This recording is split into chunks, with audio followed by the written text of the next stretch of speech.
Good morning. I'm Councillor Glen, and today is Saturday, September 6th. Welcome to September.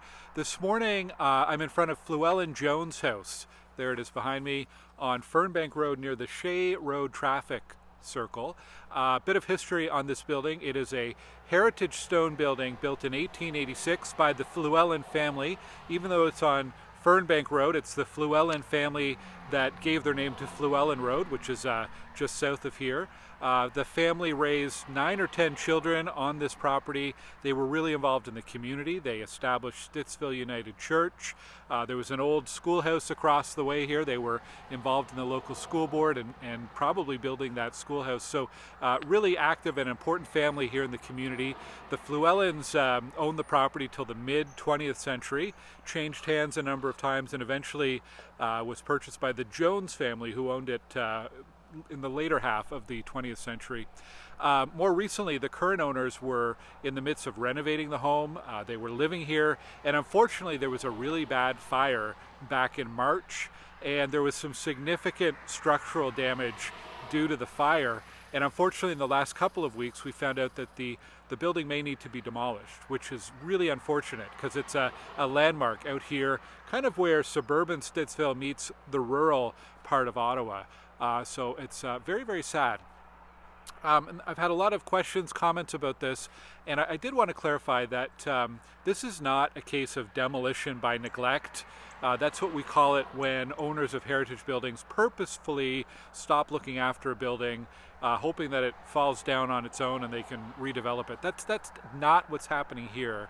The family in this case had recently completed some renovations.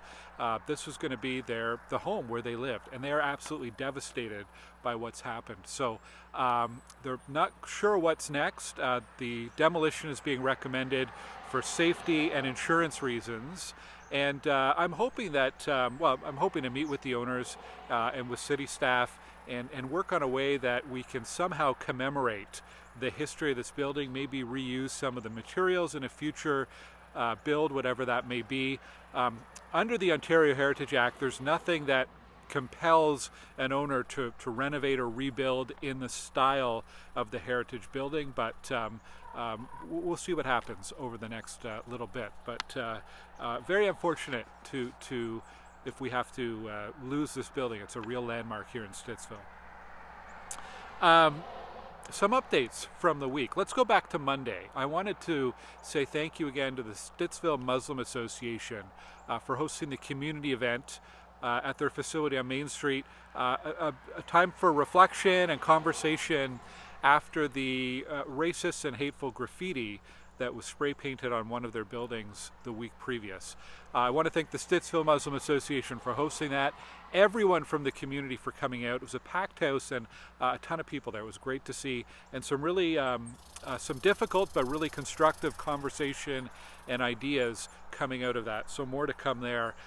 If you do have any tips, or if you experience hate crime of any sort, you can contact the Ottawa Police Hate and Bias Crime Unit. There's information on the ottawapolice.ca website. You can also report anonymously to Crime Stoppers. Go to crimestoppers.ca for that. On Wednesday, we had a Stittsville planning file at Planning and Housing Committee. It was for 1174 Carp Road, which is at the corner of Carp and Hazeldean. This is for a multi-story retirement home, 14-story retirement home. The committee passed that. I brought forward community concerns about the infrastructure gap, infrastructure and amenities, roads, transit, community services, schools, hospitals, doctors. I brought those concerns forward for the committee to emphasize what I'm hearing from residents is that they understand there's growth happening, but besides residential, we need some investments for all the other pieces that make a community and a city healthy. So that goes to City Council next week.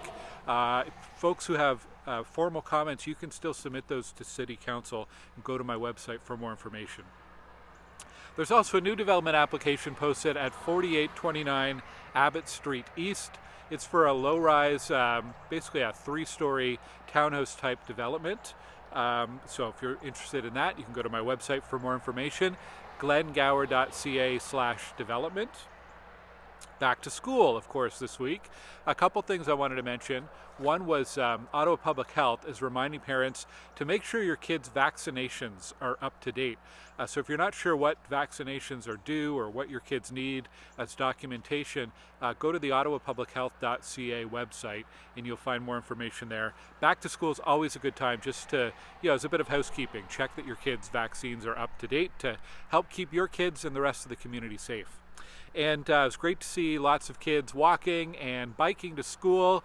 Another reminder to people who are driving in the area to slow down, follow all of the no stopping and no parking signage. It is there for the kids' safety. And if you can, try to avoid driving through school areas during the bell times, before school in the morning, and then after school in the afternoon. I know it's not always possible, but the fewer vehicles, the less traffic we have, the better. In fact, if you're driving your kid to school, park a few blocks away from the school and walk the last little bit. That makes a big difference as well. And I wanted to highlight a fun app that you can download if you're walking with your kids. It's called Hop 123. It's from EnvironCentre. And you can track your walking. You can see how far you've walked on a day-to-day and a week-to-week basis, and what amount of greenhouse gases that you've saved by walking instead of driving somewhere. So hop123.ca, and you can find out how to download the app. Some upcoming events and activities in our community. Today, there's a lot going on, so go to glengower.ca/events for a full listing, but I wanted to highlight a couple. Today is the Stittsville Goulbourn Horticultural Society Fall Plant Sale. That's at JoJo's Garden on Stittsville Main Street. That's happening today. Also today, the Rotary Club of Stittsville is hosting a food drive for Operation Come Home. Operation Come Home is an amazing organization that helps youth at risk in our community. So check that out at Brown's Independent.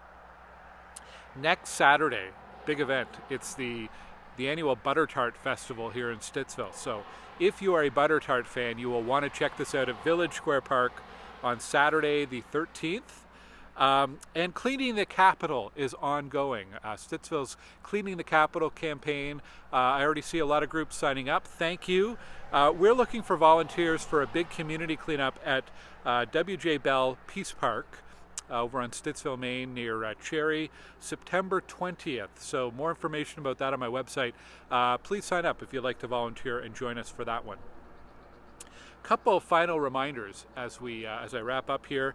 Carp Road off-ramp, the westbound off-ramp coming off the Queensway, just be aware there's some overnight closures happening during September because they are doing a big rebuild and resurface to try to deal with those potholes that keep coming up. That's the Ministry of Transportation Ontario, so a heads up about that. Also some closures on the Terry Fox off-ramps as well for some road rehabilitation and repairs. And we're starting to get to the season where we're thinking about neighbourhood rinks. Actually, yesterday I was at the annual Ottawa Firefighters Memorial Service, and one of the guest speakers was Laurie Boschman, who was the first Ottawa Senators captain. When he joined the team in 1992, he bought a house and his family moved to the Crossing Bridge area near Delamere and Renshaw. And the first year they were there, they set up a hockey rink on on one of the empty housing lots. Eventually there was a house built there, and then they moved the rink over to Aylorn Cassidy School. So kind of interesting. So Laurie Boschman, captain of the Sens, was part of the community group of volunteers who established the first rink at Crossing Bridge Park near Aylorn Cassidy. And that rink is still going strong. They've got lots of volunteers, and it's always a great rink, great skating surface for families in our community. But we're looking for volunteers for all of the community skating rinks. So if you live near a community skating rink, and you've been thinking about volunteering, would like some more information, please get in touch with me. All of our outdoor rinks are 100% operated and maintained by community volunteers, so we really appreciate all your support. And if you'd like to volunteer this year, we'd love to hear from you, so send me an email. All right, that's it for my updates this morning. A little bit cool today, but I hope you do get out and check out some of our local events. Maybe take a walk around the community and explore a little bit, and have a great weekend. I'll see you here next time. Take care.